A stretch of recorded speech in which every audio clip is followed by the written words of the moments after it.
News alerts. స్వాతంత్ర దినోత్సవం సందర్భంగా సంప్రదాయం ప్రకారం ఏపీ రాజ్భవన్ లో 8 హోం కార్యక్రమం ఏర్పాటు చేశారు. గవర్నర్ అబ్దుల్ నజీర్ తేనేటి విందు ఇచ్చారు. ఈ కార్యక్రమానికి రాష్ట్ర ముఖ్యమంత్రి చంద్రబాబు, డిప్యూటీ సీఎం పవన్ కళ్యాణ్, మంత్రులు నారా లోకేష్, నాదెండ్ల మనోహర్, కొల్లు రవీంద్ర, టీడీపీ రాష్ట్ర అధ్యక్షుడు పల్లా శ్రీనివాసరావు, ఏపీ కాంగ్రెస్ అధ్యక్షురాలు షర్మిల, పలువురు ఎంపీలు, ఎమ్మెల్యేలు, ఉన్నతాధికారులు, హైకోర్టు జడ్జిలు, వివిధ రంగాల ప్రముఖులు, స్వచ్ఛంద సంస్థల ప్రతినిధులు హాజరయ్యారు. ఈ కార్యక్రమంలో నారా లోకేష్ ఎంతో ఉల్లాసంగా కనిపించారు. పలువురు టీడీపీ మంత్రులను గవర్నర్ కు పరిచయం చేశారు.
స్వాతంత్ర దినోత్సవం సందర్భంగా గురువారం రాష్ట్ర గవర్నర్ జిష్ణుదేవ్ వర్మ రాజ్భవన్ లో 8 హోం కార్యక్రమం నిర్వహించారు. ఈ కార్యక్రమానికి ముఖ్యమంత్రి రేవంత్ రెడ్డితో పాటు రాష్ట్ర మంత్రులు ఉత్తమ్ కుమార్ రెడ్డి, పొంగులేటి శ్రీనివాసరెడ్డి, ఎమ్మెల్యేలు, అధికారులు హాజరయ్యారు. వారంతా గవర్నర్ జిష్ణుదేవ్ వర్మతో కలిసి అక్కడే తేనేటి విందు స్వీకరించారు.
పేదలకు పట్టడన్నం పెట్టే మంచి కార్యక్రమంలో ప్రజలు భాగస్వామ్యం కావాలని ఏపీ సీఎం చంద్రబాబు పిలుపునిచ్చారు. గుడివాడ వేదికగా రాష్ట్ర వ్యాప్తంగా ఉన్న అన్న క్యాంటీన్లను పునః ప్రారంభించిన సందర్భంగా ఆయన మాట్లాడారు.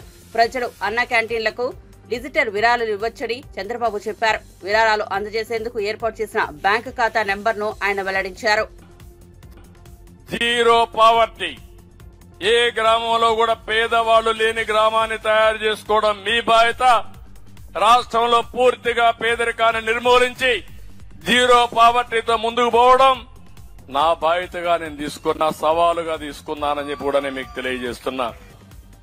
ఈరోజు అన్నా క్యాంటీన్ కి మీరు ముందుకు రండి.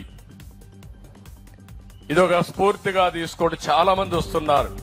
1,00,000, 2 లక్షలు, 5 లక్షలు, 10 లక్షలు ఇస్తున్నారు. వారందరిని అభినందిస్తున్నా. దీనికి అన్నా క్యాంటీన్స్ కి account number 3788816509 SBI account open చేశాం. ఐఎఫ్ఎస్సి కోడ్ SBI N0020541 ఈ నెంబర్ ఉంది. ఇది కూడా నేను ఎక్కడెక్కడ పేపర్లో ఇస్తా ఉంటాం, గవర్నమెంట్ వెబ్సైట్ లో పెడతాం. ఎవరన్నా పే చేయాలంటే డైరెక్ట్ కూడా వెబ్సైట్ ఉంది, annacantintrust.ap.gov.in. ఇది కూడా మీరు పెడితే ఎక్కడికక్కడ పంపించే పరిస్థితి వస్తుంది. మనందరం కలుద్దాం, సమిష్టిగా ఆలోచిద్దాం, సమిష్టిగా పనిచేద్దాం. మనం బ్రతకడమే కాకుండా మన పక్క నుండే పేదవాడిని కూడా పైకి తీసుకొచ్చే ఆలోచన చేద్దాం. ఈ రాష్ట్రంలో మళ్లీ ఈ రోజు మీకు అందరికీ హామీ ఇస్తున్నా, ఈ ప్రభుత్వం మీ అందరికీ ఎప్పుడూ అందుబాటులో ఉంటాం. 24/7 అందుబాటులో ఉంటాం. ఎవరికి ఏ సమస్య వచ్చినా పరిష్కారం చేసే బాధ్యత మేము తీసుకుంటాం. నేను చెప్పింది కూడా మీరు ఫాలో అయితే చాలా ఈజీగా ఉంటుందని చెప్పి మరొక్కసారి తెలియజేసుకుంటూ, ఇది బిగినింగ్ మాత్రం. ఇంకా చాలా వినూత్నమైన కార్యక్రమాలు మనం చేయాలి. అవి చేయడం కోసం మీ అందరి సహకారం అవసరం చెప్పి తెలియజేసుకుంటూ,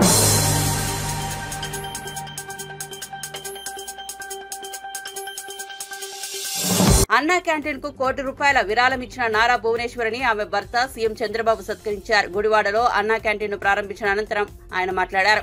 త్వరలో జన్మభూమి 2.0 కార్యక్రమాన్ని చేపట్టనున్నట్లు తెలిపారు. ప్రజలకు మెరుగైన సేవలు అందించడం కోసం ఈ కార్యక్రమాన్ని జనవరిలో ప్రారంభిస్తామన్నారు. శ్రీనివాసరాజు గారు చెప్పినట్టు నేను మళ్లీ జన్మభూమి 2.0 తీసుకొస్తున్నా. ఒకప్పుడు జన్మభూమి మీకు జ్ఞాపకం ఉంటుంది. మళ్లీ గ్రామాల అభివృద్ధిలో భాగస్వాములు చేయడం, ప్రజలకు మెరుగైన సేవలు అందించడం, అవసరమైతే 100-200 శక్తి మేర ఒక 500 కుటుంబాలు, ఎన్ని కుటుంబాలు వీలైతే అన్ని కుటుంబాలని దత్తత తీసుకోవడం, వాళ్ళని అన్ని విధాలుగా పిల్లల చదువు నుంచి వాళ్ళని అన్ని విధాలుగా మెంటరింగ్ చేసి ఆదాయాన్ని పెంచే మార్గం చూపించే విధంగా జన్మభూమి 2.0 తీసుకొస్తున్నాం. జనవరిలో పెద్ద ఎత్తున లాంచ్ చేసి మళ్లీ ఈ రాష్ట్రాన్ని నెంబర్ 1 స్టేట్ గా చేసే వరకు, ప్రపంచంలోనే తెలుగు జాతి నెంబర్ 1 జాతిగా తయారు చేసే వరకు మీకోసం శ్రమిస్తాం. ఇప్పుడు నేను చేసే కార్యక్రమాల వల్ల శ్రీనివాసరాజు కూడా లాభాలు ఎక్కువ ఉంటాయి. కానీ వీళ్ళు ఆలోచించాల్సింది, లాభాలు వచ్చిన వాళ్ళు కనీసం ఒక 5% శుభ కార్యక్రమాలకు, మంచి కార్యక్రమాలకు ఖర్చు పెడితే భగవంతుడు వాళ్ళని ఆశీర్వదిస్తాడు. దీన్ని మనసు గట్టిగా చప్పట్లు కొట్టి అందరూ అభినందించండి.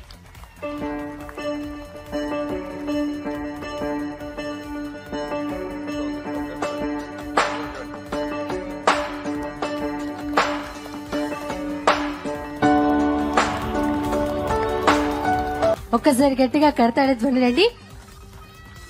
అన్నా క్యాంటీన్ కు విరాళం ఇచ్చినటువంటి నారా భువనేశ్వరి గారిని నారా చంద్రబాబు నాయుడు గారు సత్కరిస్తున్నారు.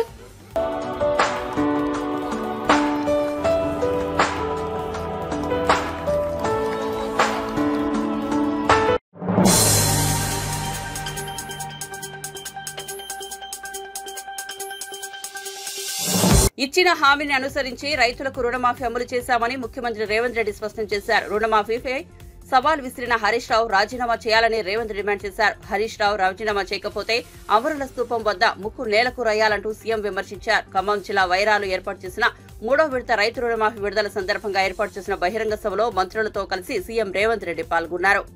ప్రభుత్వం అని నేను చెప్పదలుచుకున్నా, నేను సూటిగా సవాలు విసురుతున్నా. తాటి చెట్టు లెక్క పెరిగితే సరిపోదు, తూలం లెక్క ఉన్నావు, తూడకున్న బుద్ధి కూడా లేదని ఆనాడు హరీష్ రావు సవాలు విసిరిండు. మీరు రైతు రుణమాఫీ చెయ్యండి, నేను సిద్దిపేట ఎమ్మెల్యేకు రాజీనామా చేస్తా, మళ్ళా ఎన్నికల్లో పోటీ చెయ్యనని. ఇవాళ ఈ వైరాగడ్డ మీద నుంచి ఖమ్మం ప్రజల సమక్షంలో హరీష్ రావు, నీకు సీము నెత్తురుంటే, సిగ్గు లజ్జ ఉంటే రాజీనామా చెయ్యి.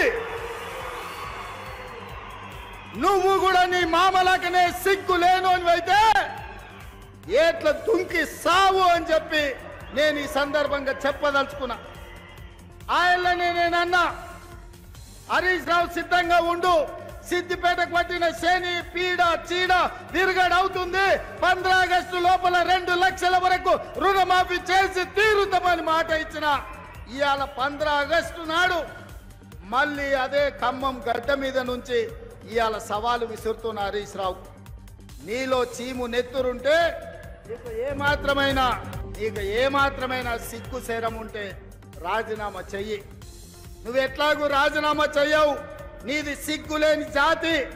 అందుకే ఇవాళ నువ్వు రాజీనామా చేయకపోతే అమరవీరుల స్తూపం దగ్గరకు వచ్చే ముక్కు నేలకు రాజు కాంగ్రెస్ పార్టీ మీద సవాలు విసిరినందుకు తెలంగాణ రైతాంగం క్షమించండి. మాట తప్పని పార్టీ కాంగ్రెస్ పార్టీ రుణమాఫీ చేసింది. నేను విసిరిన సవాళ్లు వెనక్కి తీసుకుంటున్నానని తెలంగాణ రైతాంగానికి క్షమాపణ చెప్పు. ఇవాళ మేము చేస్తున్న సంక్షేమం, మేము ప్రయత్నం చేస్తున్న అభివృద్ధిని చూసి ఓర్వలేక ఇవాళ టిఆర్ఎస్ నాయకులు ఉన్నవి లేనివి మాట్లాడుతున్నారు.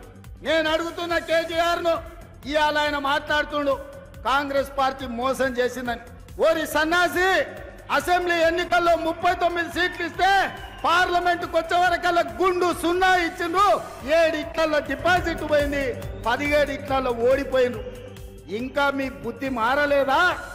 ఇంకా ఈ అబద్ధాలు మానరా? తండ్రి కొడుకులు బావ బామ్మార్దులని నేను అడగదలుచుకున్నా.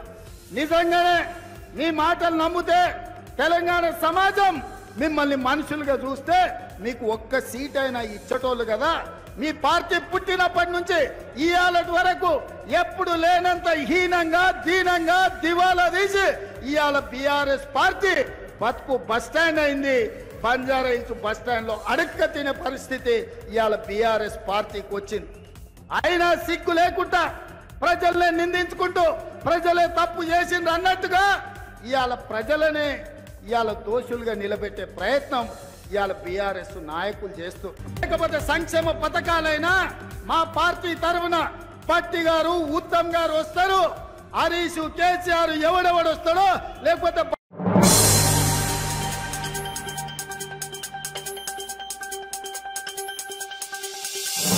మహిళలతో పాటు అన్ని వర్గాలకు ఇచ్చిన హామీలను అమలు చేయడంలో కాంగ్రెస్ ప్రభుత్వం ఘోరంగా విఫలమైందని బీఆర్ఎస్ కార్యనిర్వాహక అధ్యక్షుడు ఎమ్మెల్యే కేటీఆర్ విమర్శించారు. ఆర్టీసీ బస్సుల్లో మహిళలకు ఉచిత ప్రయాణంపై కేటీఆర్ తన ధైర్యశైలిలో వ్యంగ్యాస్త్రాలు సంధించారు. బస్సుల్లో అల్లం వెల్లుల్లి కుట్లు అల్లికలు చేసుకుంటే తప్పేంటన్న మంత్రి సీతక్క వ్యాఖ్యలపై కేటీఆర్ విమర్శలు గుప్పించారు. బస్సుల్లో కుట్లు అల్లికలే కాదు, అవసరమైతే బ్రేక్ డాన్సులు వేసుకున్నా తమకు ఎలాంటి అభ్యంతరం లేదని చెప్పారు. నేను మా సీతక్క చెప్తాను, బస్సులో అల్లం వెళ్ళిపోయారు తప్పని మేము ఎక్కడన్నాం అక్క, మేము అనలే. కాబట్టి దానికోసమే బస్సు పెట్టిరని మాకు తెలియక మేము మామూలుగా నడిపినాం ఇన్ని రోజులు. మాకేదో తెలియకపోయా పాపం, మీరు అప్పుడే చెప్తే బాగుండు. బస్సుల కుట్లు అల్లికెళ్ళితే తప్పని మేము ఎందుకంటాం అక్క? ఎక్కువ పెట్టు బస్సులు తన్నుకుంటాను, మంచిగా లేదు పెట్టు, మనిషికో బస్సు పెట్టు, మేమెందుకు అంతటం? మనిషికో బస్సు పెట్టు, మంచిగా అంత కుటుంబం పోయి మంచిగా కుట్లు అల్లికలు అవసరమైతే బ్రేక్ డాన్సులు రికార్డింగ్ ఏం చెప్తారో చేయరు, మేమెందుకు అంతటం? ఏమంటే చేయండి. కానీ ఇట్లా ఈ రకంగా బస్సులలో కొట్టుకునే పరిస్థితి ఎప్పుడైనా ఉండేనా? కేసీఆర్ ఉన్నప్పుడు సీట్ల కోసం కొట్టుకున్నాడు, సిగలు పట్టుకున్నాడు, గుద్దుకున్నాడు, ఎన్నెన్ని చూస్తున్నాం కొత్తవి. బస్సు అన్నారు, ఇవాళ బస్సు పరిస్థితి ఎట్లుందో మీరే చూస్తున్నారు. ఆఖరికి ఆర్టీసీ కార్మికులు, డ్రైవర్లు, కండక్టర్లు వాళ్ళని ఎత్తిపట్టుకునే పరిస్థితి వచ్చింది. ఇక్కడ వాళ్ళ సీట్లకి వెళ్ళి నువ్వు కూడా చూస్తుంటారు. ఇవాళ ఈ పరిస్థితి బస్సు. అట్లా మహిళలకు కూడా ఇలా వ్యవహారం అర్థమైంది.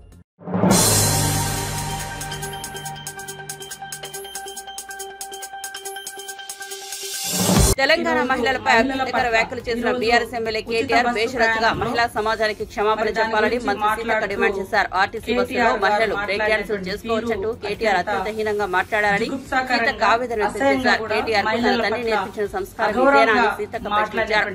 మహిళలపై కేటీఆర్ కు గౌరవం లేదనేది ఈ వ్యాఖ్యల ద్వారా అంటే ఈరోజు మహిళల పట్ల ఈరోజు ఉచిత బస్సు ప్రయాణంలో మరి దాని గురించి మాట్లాడుతూ కేటీఆర్ గారు మాట్లాడినటువంటి తీరు అత్యంత జుగుప్సాకరంగా అసహ్యంగా కూడా మహిళల పట్ల అగౌరవంగా మాట్లాడినటువంటి తీరును మేము తీవ్రంగా ఖండిస్తా ఉన్నాం.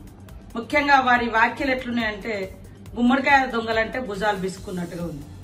నిన్న మన మహిళల యొక్క స్త్రీనిధి వార్షికోత్సవం సందర్భంగా నేను మాట్లాడుతూ మహిళలు ఆర్థికంగా ఎదగాలి, మహిళల ప్రగతే సమాజ ప్రగతిగా మనం గుర్తిస్తున్నాం కాబట్టి మహిళలు అన్ని రంగాల్లో ముందుండాలని కాంగ్రెస్ ప్రభుత్వం పెట్టినటువంటి గ్యారంటీ స్కీములలో కూడా ఆర్థిక భారం మహిళల మీద పడకూడదని వడ్డీ మాఫీ, వడ్డీ లేని రుణాలు గాని, ఉచిత బస్సు ప్రయాణం గాని, 500కే గ్యాస్ సిలిండర్ గాని, అమ్మ ఆదర్శ పాఠశాలలు గాని, రిపేర్స్ గాని, అదేవిధంగా మరి ఇతర వ్యాపారాలను కూడా మహిళా సంఘాలకు ఇచ్చి మహిళల యొక్క ఆర్థికంగా మహిళలను ఆర్థికంగా స్ట్రెంథెన్ చేయడం కోసం చేస్తున్నటువంటి కృషిని తెలియజేస్తూ ఈ రోజు ఉచిత బస్సు ప్రయాణంగా మహిళలు చాలా గంటలు దూర ప్రయాణం చేస్తూ ఉంటారు.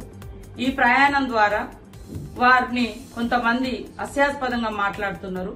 కేవలం ఉచిత బస్సు ప్రయాణం ఉంది కాబట్టి ఇష్టం ఉన్నట్టుగా మరి ప్రయాణాలు చేస్తున్నారు, చెడిపోతున్నారని కొంతమంది ప్రత్యేకంగా వీడియోలు తీసి పెడుతున్నారు. ఇది ఎంతవరకు కరెక్ట్ అని మాట్లాడడం జరిగింది. అదే టైంలో సరే 100 కిలోమీటర్లు నేను గుర్తు చేసినా కూడా ఆదిలాబాద్ నుంచి హైదరాబాదు లేదా వరంగల్ నుంచి హైదరాబాదు ఇట్లాంటి క్రమంలో వాళ్ళు ఏదైనా మార్కెట్లో కొనుక్కొని ఇంటికి పోయేసరికి పొద్దుపోతుంది, చీకటి అవుతుంది, మళ్ళీ అదే పని కదా అనుకొని వాళ్ళ బ్యాగులో ఉన్నది వాళ్ళు కూర్చున్న సీట్ కాడనే ఎల్లిపాయలు ఊడ్చుకుంటున్నారు, లేకుంటే ఏదో కుట్టుకున్నారు, ఏదో వాళ్ళు ఉన్న సీట్ కాడ వాళ్ళు ఏదో పని చేస్తారు. క్రమశిక్షణగా బస్సులలో ప్రయాణం చేయండి, ఇతరులకు ఇబ్బంది కలగకుండా వాళ్ళ పని వాళ్ళు చేసుకుంటే తప్పేంది అని నేను అడిగినందుకు ఇవాళ తెలంగాణ మహిళలను బ్రేక్ డాన్స్ చేసుకోనియండి అంటే ఆ పదము అనేది నీ నోటికెట్లా వచ్చింది కేటీఆర్ అని నేను అడుగుతాను. కాబట్టి తెలంగాణ మహిళలకు ఈరోజు క్షమాపణ చెప్పాల్సిన అవసరం కేటీఆర్ కు అదేవిధంగా బీఆర్ఎస్ పార్టీకి ఉందని తెలియజేస్తా ఉన్నా. ఇవాళ మేము ఏ పథకాలు చేసినా నచ్చట్లేదు, ప్రజలకు ఉపయోగపడుతున్నాయి, మహిళలు ఆర్థికంగా ఎదగడానికి ఉపయోగపడుతుంది బస్ ప్రయాణం. మీకు ఆలోచన రాలే 10 ఏళ్లు మీరు పెట్టలేదు, మేం పెడితే రకరకాల మార్పింగ్ వీడియోలు చేస్తున్నారు, తప్పుడు ప్రచారాలు చేస్తున్నారు. అసలు బస్సు ప్రయాణాలలో చేసేటోళ్లే తప్పుడు మనుషులను తప్పుడు ప్రచారాలు చేస్తున్నారు మీ సోషల్ మీడియాల ద్వారా. పైనుంచి ఈ రోజు నీ నోటి నుంచి డైరెక్ట్ గా మహిళలు కుటుంబాలు వచ్చి బ్రేక్ డాన్సులు చేసుకోమన్నారు. ఇదేనా నీ సంస్కారం? ఇదేనా మీ తండ్రి నీకు నేర్పిన మహిళల పట్ల గౌరవం? మీ ఇంట్లో కూడా ఆడపడుచు ఉంది కదా, మీ ఆడపడుచులు అందరు బ్రేక్ డాన్సులే చేస్తారా బస్సులు ఎక్కినప్పుడు? ఇట్లాంటి మాటలు తగవు. వెంటనే బేషరతుగా కేటీఆర్ నువ్వు తెలంగాణ మహిళా లోకానికి క్షమాపణ చెప్పాలని హెచ్చరిక చేస్తా.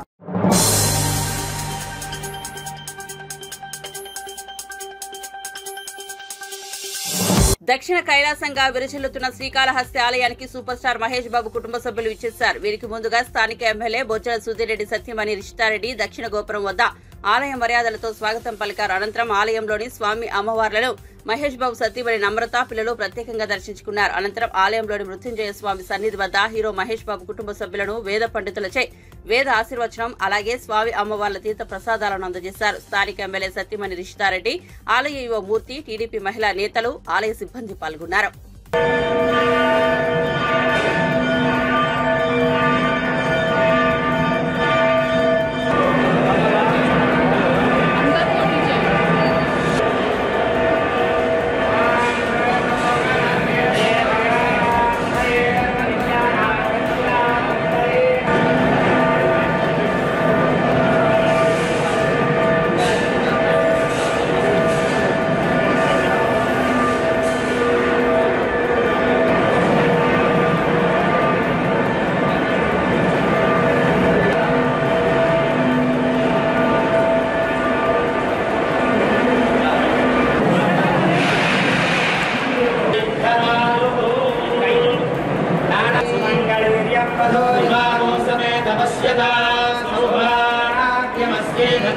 వ్యాపార వ్యవసాయాభివృద్ధిరస్తు శ్రీ గురు ధర్మమానసే అనేక ధర్మకార్య యోగ్యతా సిద్ధిరస్తు సర్వాస్తు.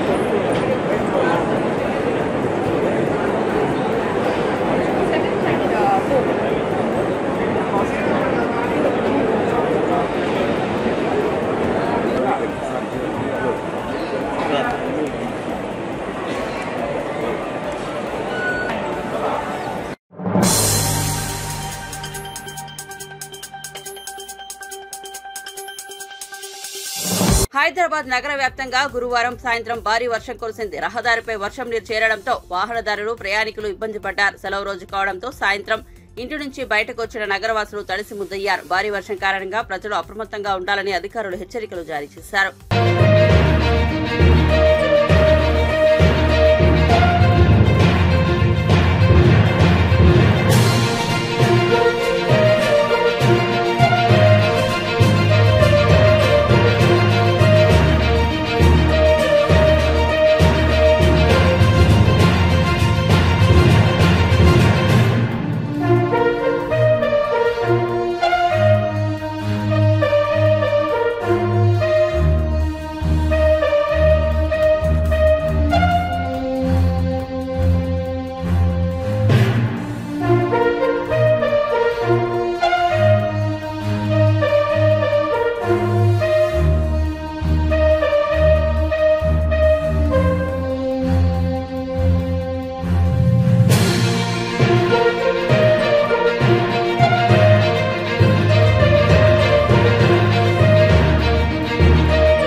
హైదరాబాద్ లో కురిసిన భారీ వర్షానికి చాలా చోట్ల రోడ్లు జలమయమయ్యాయి. పలు ప్రాంతాల్లో ట్రాఫిక్ సమస్యలు తలెత్తాయి. నిత్యం రద్దీగా ఉండే అమీర్పేట్ మైత్రివనం వద్ద వర్షం కారణంగా భారీగా ట్రాఫిక్ జామ్ ఏర్పడింది. దీంతో వాహనదారులు తీవ్ర ఇబ్బందులకు గురయ్యారు.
భారత ఒలింపిక్ క్రీడాకారులతో ప్రధాని నరేంద్ర మోదీ సమావేశమయ్యారు. గురువారం తన నివాసంలో క్రీడాకారులను కలిసిన మోదీ వారికి అభినందనలు తెలియజేశారు. కాసేపు వారితో సరదాగా ముచ్చటించారు. ఈ సందర్భంగా క్రీడాకారులు వారు సాధించిన పథకాలు ప్రధానికి చూపించారు. వరుసగా రెండోసారి ఒలింపిక్స్ లో కాంస్యం సాధించిన హాకీ జట్టు ఆటగాళ్లంతా సంతకం చేసిన ఓ జెర్సీని, హాక్ స్టిక్ ను ప్రధానికి బహుమతిగా ఇచ్చారు. షూటర్ మను భాకర్ తను ఒలింపిక్స్ లో ప్రయోగించిన పిస్తల్ ను ప్రధానికి చూపించిన అనంతరం ప్రధాని మాట్లాడుతూ పారిస్ ఒలింపిక్స్ లో యువ ఆటగాళ్లంతా మన దేశపు జెండాను రెప్రెపలాడించారని క్రీడాకారులను కొనియాడారు. 140 కోట్ల మంది భారతీయుల తరపున మీ అందరికీ అభినందనలు తెలియజేస్తున్నాను అన్నారు. కొత్త కళలు, ఆశయాలతో మీరంతా ముందుకు వెళ్లాలని ఆశిస్తున్నానని ప్రధాని పేర్కొన్నారు. ఈ కార్యక్రమంలో కేంద్ర క్రీడల మంత్రి మన్సుఖ్ మాండవియా, భారత ఒలింపిక్ సంఘం అధ్యక్షురాలు పీటీ ఉషా పాల్గొన్నారు.